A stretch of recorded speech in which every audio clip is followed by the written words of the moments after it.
Vamos a ver ahora el tema neoplasias óseas. Como es un tema un poco extenso, lo vamos a dividir en dos partes. En la parte 1 vamos a ver las generalidades de los tumores y las claves del diagnóstico, que es muy importante para la actividad profesional de un médico general. Y en la parte 2 vamos a ver las características de los tumores más frecuentes y vamos a desarrollar lo que son las lesiones pseudotumorales. Los objetivos que tenemos que alcanzar en esta presentación es fundamentalmente conocer las pautas diagnósticas y la presentación clínica de estas lesiones, sobre todo también poner atención en las características radiológicas de los tumores más frecuentes, tanto sean benignos como malignos, conocer algunos criterios terapéuticos y también diferenciar las lesiones neoplásicas de las pseudoneoplásicas. Vamos a comenzar hablando de algunas generalidades de estos tumores y vamos a decir que las neoplasias óseas primarias son poco frecuentes. Son mucho más frecuentes los tumores óseos secundarios,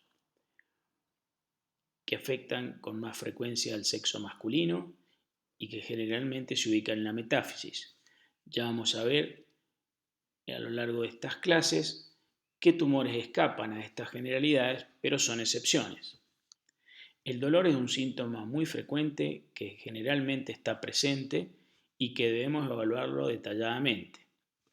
Los tumores óseos dan metástasis por vía hematógena y fundamentalmente los pilares terapéuticos son la poliquimioterapia y la cirugía, ya que la mayoría son radioresistentes. Es muy importante el enfoque multidisciplinario, tanto diagnóstico como terapéutico. Como dijimos, al ser poco frecuentes, debemos tener una sospecha diagnóstica ante la presencia de síntomas y luego de un minucioso examen físico y una detallada anamnesis, vamos a solicitar los métodos de diagnósticos correspondientes y en lo posible, con un diagnóstico presuntivo, realizar la biopsia para certificar el diagnóstico mediante estudios histopatológicos. Para ver la importancia de seguir un orden en el diagnóstico de estas lesiones, vamos a comenzar viendo una radiografía de rodilla, frente y perfil y tratar de identificar en ella alguna lesión sospechosa de un tumor. Muchas veces una radiografía así es el punto inicial de diagnóstico. El paciente puede consultar por una sintomatología inespecífica, se hace una radiografía y aparece una lesión compatible con una lesión tumoral. En este caso vemos una lesión osteolítica metafisaria del fémur distal, con bordes esclerosos, irregular pero bien circunscripta y que impresiona ser multilocular. Como dijimos, estas imágenes hay que ponerlas en contexto clínico. ¿Y podemos hacer el diagnóstico solo por una imagen radiológica? La respuesta es no.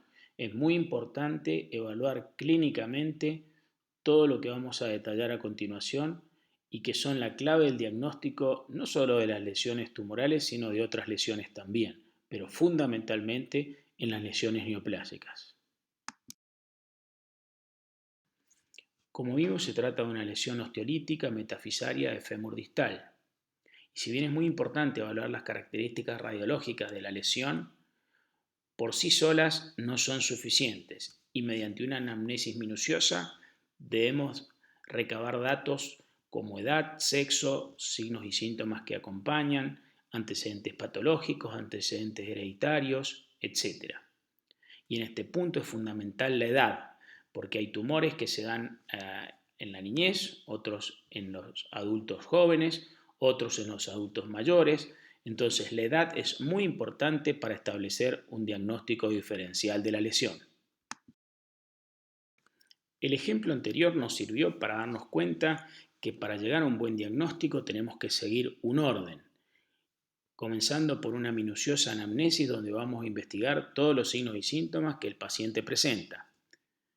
Entre ellos el dolor, que ya mencionamos que es muy frecuente y que generalmente es un dolor de tipo sordo, difuso, mal localizado, a veces a predominio nocturno, que no responde a analgésicos comunes y que no tiene una causa definida. Muchas veces un paciente consulta por un traumatismo y se le asocia dolor. En estos casos el dolor es de comienzo insidioso, de causa no bien conocida, lo que también denominamos dolor atípico. A veces podemos observar una masa palpable que dependerá de la localización de la neoplasia y de la contextura física del paciente.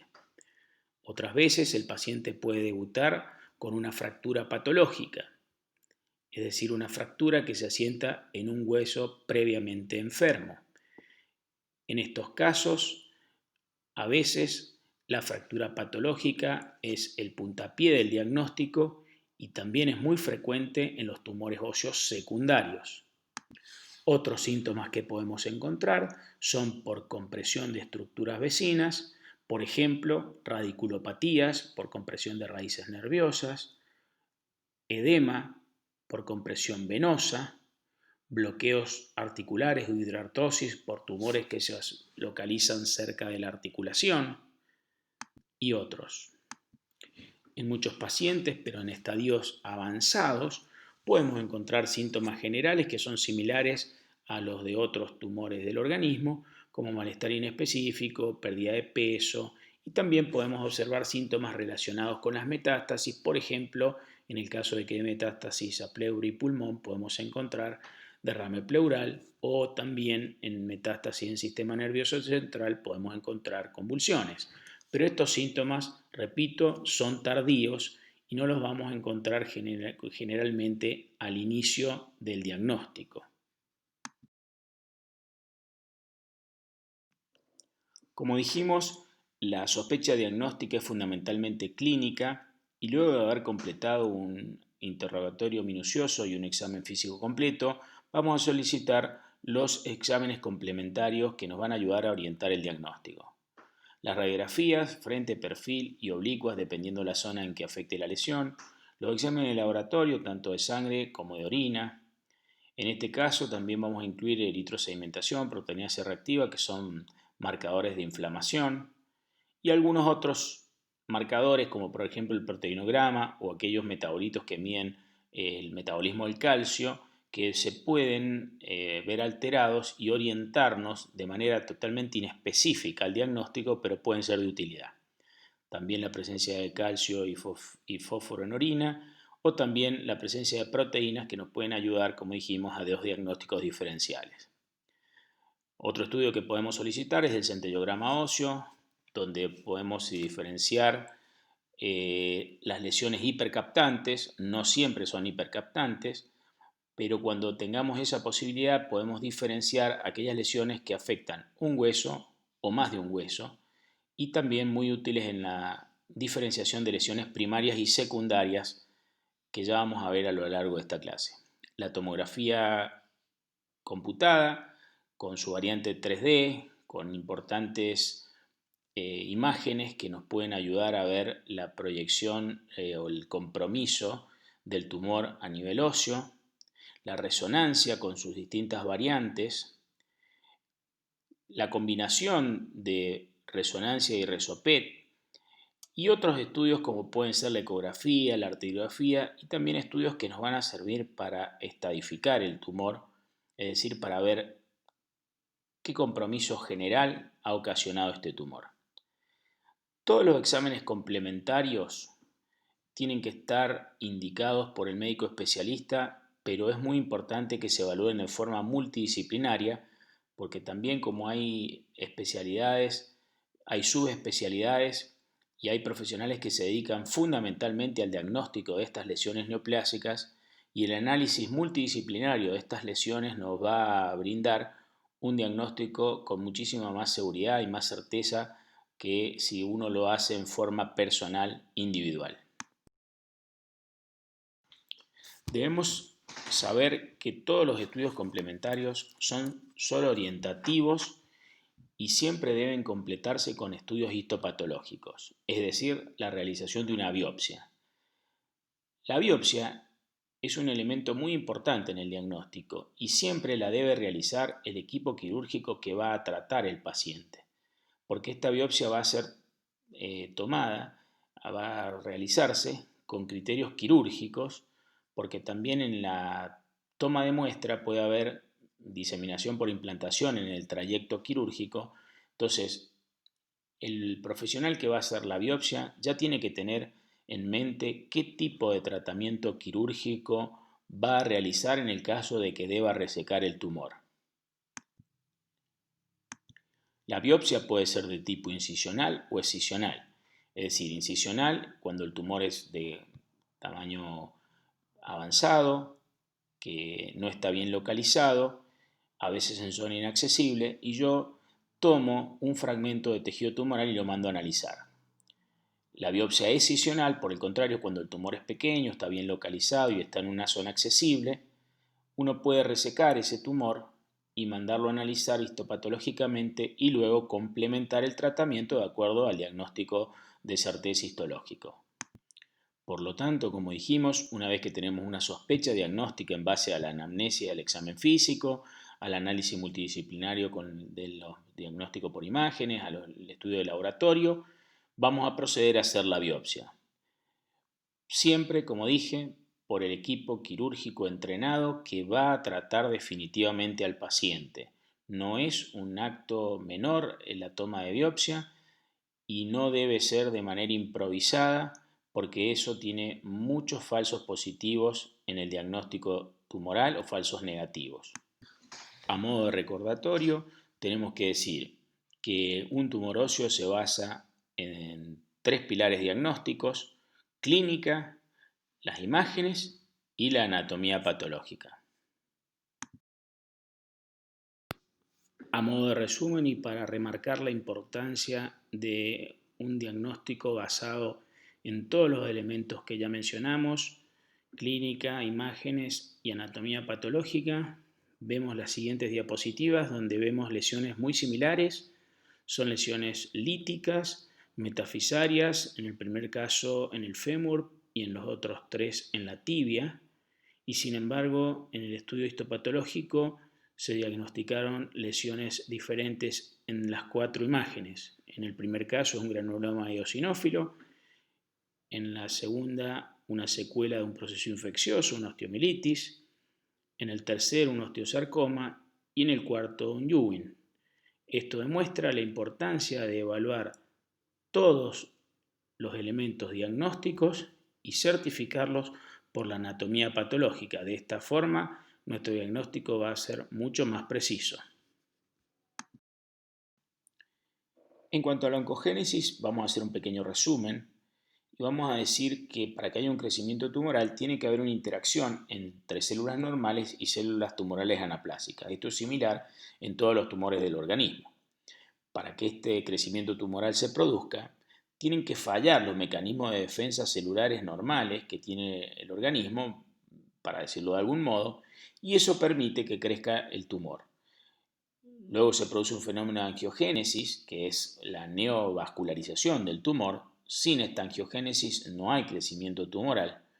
Y de este modo, ese tumor es capaz de invadir a distancia, metástasis, o de infiltrar localmente. Esto que decimos muy resumidamente está regulado por mecanismos bastante complejos, pero creemos que es importante tenerlo en mente porque con el conocimiento de la genética y de la biología molecular, todo este tipo de regulaciones tienen una proyección diagnóstica y terapéutica que cada vez es más importante. Todos estos mecanismos de regulación celular son complejos y en ellos intervienen los oncogenes, que son versiones mutadas de genes celulares normales, que intervienen en la regulación, en la inducción y de los factores de crecimiento o de sus receptores. Si bien no vamos a estudiar este tipo de mecanismos moleculares de forma detallada, sí tenemos que ser conscientes que cada vez se encuentran más alteraciones genéticas en los distintos tipos de tumores. Por lo tanto, como dijimos, creemos que que van a tener una proyección diagnóstica y terapéutica muy importante, y por lo menos tenemos que tener noción de que estos mecanismos reguladores son muy importantes. Hay distintas teorías que explican cómo estos oncogenes intervienen en la regulación de los mecanismos que favorecen la proliferación de un tumor. Si bien estas teorías no las vamos a desarrollar de forma detallada, es importante que tengamos una noción de ellas.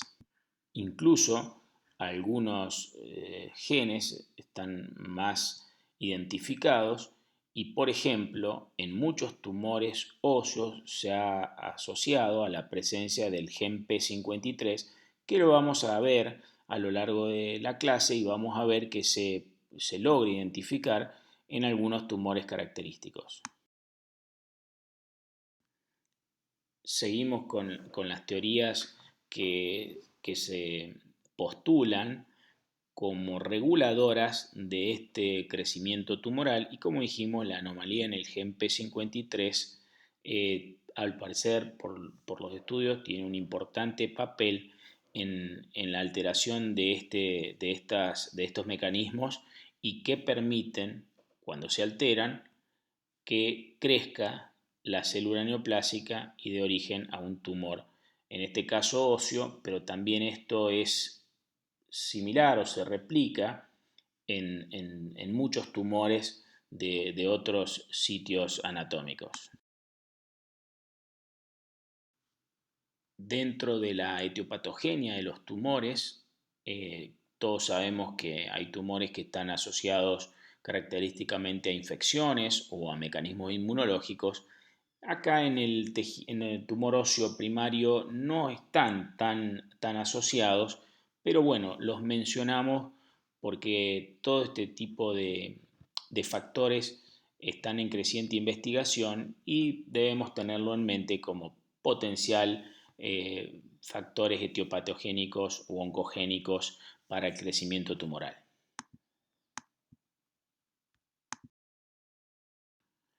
Ya entrando en los signos y síntomas diagnósticos que podemos ver en una neoplasia, habíamos dicho que uno de los signos clínicos que podemos encontrar es la masa palpable o el tumor. Dependerá de la contextura física del paciente y también de la localización del mismo. No es lo mismo una masa palpable, como vemos en la imagen, cerca de la rodilla, que por ejemplo en una masa endopélvica, que a lo mejor no vamos a poder palpar. Es importante también analizar de cuándo se observa esa masa, si es dolorosa o no. Como habíamos dicho, es fundamental la presencia de dolor. Cómo crece, el paciente muchas veces nos refiere que hace determinado tiempo que lo nota y que ha crecido en los últimos meses o semanas. Eso también nos da una proyección de qué avance o de cuán agresivo es el tumor. En este caso nosotros estamos viendo lesiones óseas. En la diapositiva lo que se muestra es un tumor de partes blandas, pero que nos ayuda a evaluar cómo podemos ver una masa palpable. Por supuesto que también hay tumores óseos que exceden las partes blandas, digamos, invaden las partes blandas y también nos van a permitir palparlos, quizás no tan localizados, puede ser de manera difusa, pero es importante llegar al diagnóstico también con un minucioso examen físico y ver qué características tiene esa masa, si se adhiere a planos profundos, si es infiltrativa, si está bien localizada, si es fija, si es móvil. Todos esos elementos semiológicos son fundamentales a la hora de pensar en un diagnóstico presuntivo del tumor. Acá vemos la pieza de resección quirúrgica de la imagen que vimos anteriormente de esa masa palpable. Y acá lo que se está haciendo es la resección quirúrgica para luego hacer el estudio histopatológico. Como dijimos, es un tumor de partes blandas, no es un tumor óseo, pero nos ayuda a ver en qué consiste una masa palpable y que, como dijimos, es un elemento semiológico importante a la hora de evaluar un tumor óseo. Una vez localizada la lesión, hacemos el análisis de los hallazgos radiológicos de la misma. Uno de los puntos a tener en cuenta es dónde se localiza la lesión, que podrá ser osteolítica, osteoblástica o mixta. Y la localización podrá ser epifisaria, diafisaria o metafisaria. Generalmente los tumores óseos son de localización metafisaria, excepto algunos que ya vamos a ver que pueden localizarse en la epífisis y otros pueden también afectar la diáfisis. Pero repetimos, lo más frecuente es que sean de localización metafisaria. También tenemos que analizar la zona de afección y si es central, si es periférica, si está en la zona cortical o si crece en la zona periférica del hueso y crece hacia afuera del hueso, lo que se denomina paraesquelética, y más allá de ser una descripción anatómica de la lesión, nos ayuda fundamentalmente al diagnóstico diferencial, ya que hay tumores que crecen fundamentalmente centromedulares, otros que lo hacen corticales, otros que lo hacen periféricamente y otros que pueden crecer en la parte paraesquelética y ocupar las partes externas del hueso. Por lo tanto, es muy importante analizar las características de la lesión. También otro de los elementos que tenemos que analizar es la reacción perióstica.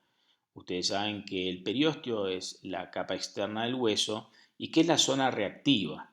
Cuando vemos una reacción perióstica, debemos sospechar que en esa zona hay alguna patología. No necesariamente tumoral, puede ser, por ejemplo, infecciosa o incluso, como ustedes saben, uno de los mecanismos de reparación de la fractura es también a través del periósteo.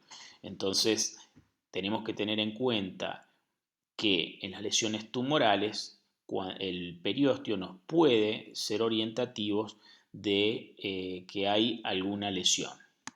Muchas veces la reacción perióstica es el único signo que se ve y nos tiene que hacer sospechar de una lesión, entre ellas neoplásica. En cuanto al tipo de reacción perióstica, la posición de las laminillas puede ser paralela, puede ser radiada, lo que ustedes van a ver como rayos de sol, o también van a encontrar lo que se denomina el triángulo de Codman, que es una zona reactiva que se forma cuando el tumor crece hacia afuera del hueso, invade partes blandas y la reacción perióstica triangular en el límite del tumor con la parte perióstica nos ayuda a dar el límite tumoral y es bastante característico de una lesión neoplásica maligna de hueso. En esta diapositiva vemos un poco un resumen de lo que hemos visto, donde recordamos que es fundamental una adecuada historia clínica y una minuciosa anamnesis, los estudios radiológicos, los estudios por métodos más complejos de imágenes, como pueden ser la tomografía, la resonancia, la centellografía para ver si la lesión es única o múltiple, tener cuidado también con lesiones que son no captantes, y que incluso pueden ser múltiples, entre ellas, como veremos más adelante, el mieloma múltiple, pero debemos saber muy bien qué tipo de tumor nos va a servir la centellografía, que fundamentalmente se hace con tecnesio 99, y que hay algunos tumores que no nos va a ayudar. También la centellografía, como dijimos, es muy útil en el diagnóstico de lesiones secundarias. Dentro de la anamnesis, todo lo que ustedes tienen que preguntar, fundamentalmente edad, que es quizás uno de los elementos más importantes para hacer un diagnóstico presuntivo, porque hay tumores que se dan característicamente en determinada década de la vida y no se dan o que se dan muy raramente en otras edades. Entonces la edad es fundamental para tratar de diagnosticar de manera presuntiva qué tumor estamos evaluando. Y también es muy importante el sexo, porque la mayoría de los tumores óseos se dan en el sexo masculino, excepto algunos característicamente que predominan en el sexo femenino, como puede ser, y veremos más adelante, el tumor de células gigantes. Entonces, esta diapositiva nos da un pequeño resumen de todo lo que tenemos que prestar atención para llegar a un buen diagnóstico. Y en cuanto a las características radiológicas de la lesión, ya vimos recién lo que tenemos que prestar atención de qué tipo de lesión es, de dónde está localizada, de si hay reacción perióstica y también algunas características propias, que si está bien circunscripta, que si tiene bordes difusos, que si tiene tejido condral o condroide en su estructura, y eso también es característico de algunos tumores y nos puede ayudar al diagnóstico diferencial que luego confirmaremos, como ya también mencionamos, con la anatomía patológica. Pero la anatomía patológica, la biopsia y el estudio histopatológico es lo último que se debe realizar y ya tenemos que hacerla con un diagnóstico presuntivo. Habrá alguna situación que no permita seguir este algoritmo, pero lo ideal es seguir este algoritmo clínico, imagenológico y luego la histopatología para tener un margen de error mucho menor. De modo esquemático, podemos también repasar en esta diapositiva la localización de los tumores óseos, que como ya dijimos son fundamentalmente metafisarios, exceptuando el condroblastoma epifisario y el tumor de célula gigante, que se localizan en la epífisis. Entonces, teniendo en cuenta estos conceptos, es muy importante saber cuáles de los tumores se localizan y en qué zona del hueso para llegar a un buen diagnóstico presuntivo en este tipo de lesiones.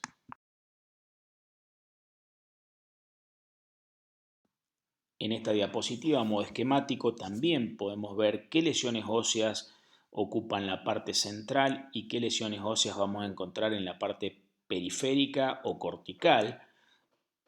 Algunas de estas lesiones son lesiones neoplásicas, otras son lesiones pseudotumorales o pseudoneoplásicas que ya vamos a ver más adelante. Pero cuando vamos a plantear un diagnóstico diferencial es fundamental conocer qué lesiones se ubican de manera periférica o qué lesiones se ubican fundamentalmente de manera centromedular para poder llegar a un diagnóstico acertado. Asimismo, en la vértebra también podemos decir que las lesiones malignas ocupan el cuerpo vertebral fundamentalmente y no afectan el disco, a diferencia de otras lesiones como infecciosas. Si nosotros observamos una lesión que fundamentalmente afecta el cuerpo vertebral, decimos que es una lesión ósea primaria maligna o también puede ser secundaria, pero generalmente maligna. En cambio, la parte posterior de la vértebra generalmente es ocupada por lesiones de tipo benigna. Y como dijimos, las lesiones tumorales no afectan el disco vertebral. En esto es fundamental el análisis de la tomografía y de la resonancia para llegar a un diagnóstico acertado.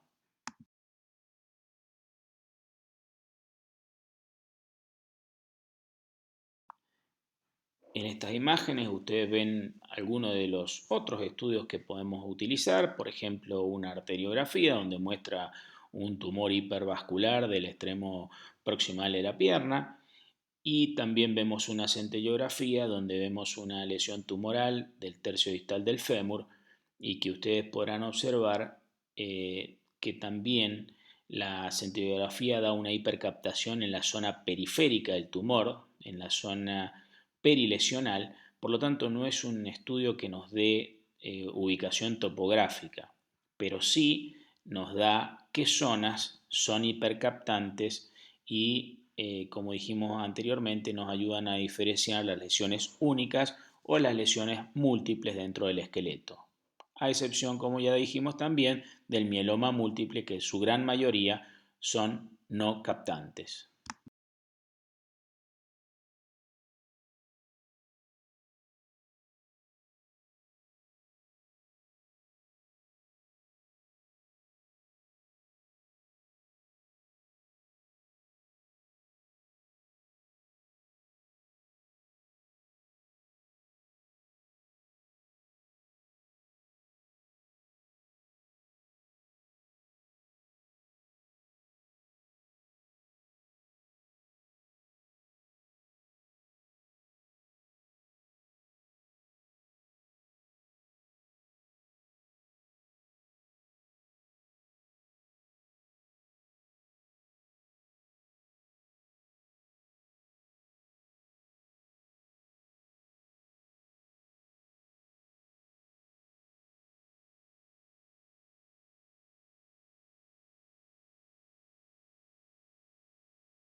También es importante conocer los estadios de Ennekien que nos ayudan a evaluar el comportamiento evolutivo, infiltrativo de ese tumor y el grado de invasión que podemos observar en él. Por eso el- la clasificación de Ennekien habla de bajo grado de malignidad, alto grado de malignidad y la presencia de metástasis, y teniendo en cuenta también la invasión intra y extracompartimental, entendiendo por un compartimiento una estructura múscula-aponeurótica cerrada. Recuerden ustedes los conceptos aprendidos en anatomía topográfica. En este sentido, cuando un tumor excede uno de los compartimientos músculo-aponeuróticos, habla de que ya hay un comportamiento infiltrativo agresivo. También debemos entender que se toma al hueso como un compartimiento en este caso, ¿no? En esta clasificación. Es decir, cuando un tumor está localizado en el hueso y no excede los límites de él, es decir, la cortical no invade por fuera del hueso, lo consideramos intracompartimental. Este estadio de Heineken o esta clasificación de Heineken es útil también porque nos ayuda a definir la estrategia terapéutica quirúrgica. Vemos en esta diapositiva la clasificación de tumores óseos propuesta por la Organización Mundial de la Salud, que tiene en cuenta el tipo de célula que da origen al tumor y la diferenciación celular de dichos tumores. Por otra parte, también en esta clasificación, los tumores de crecimiento infiltrativo local los considera de un grado intermedio, independientemente de que su histología celular sea con características benignas. Siguiendo con la clasificación de la Organización Mundial de la Salud de tumores óseos, podemos decir que esta clasificación del 2013 tiene algunas diferencias con las anteriores, Por ejemplo, lesiones que antes se consideraban pseudoneoplásicas, hoy se encuadran dentro de tumores de naturaleza indefinida, por ejemplo el quiste óseo simple o la displasia fibrosa, entre otros. También otra diferencia es el sarcoma de Ewing, que se lo encuadra como un tumor de tipo miscelánea y antes se encuadraba dentro de los tumores derivados de células hematopoyéticas. Por eso los invitamos a leer detalladamente estas dos últimas diapositivas para familiarizarse con esta clasificación. Con esto terminamos la primera parte de la clase de tumores óseos y continuaremos más adelante con la clase 2 de neoplasias óseas.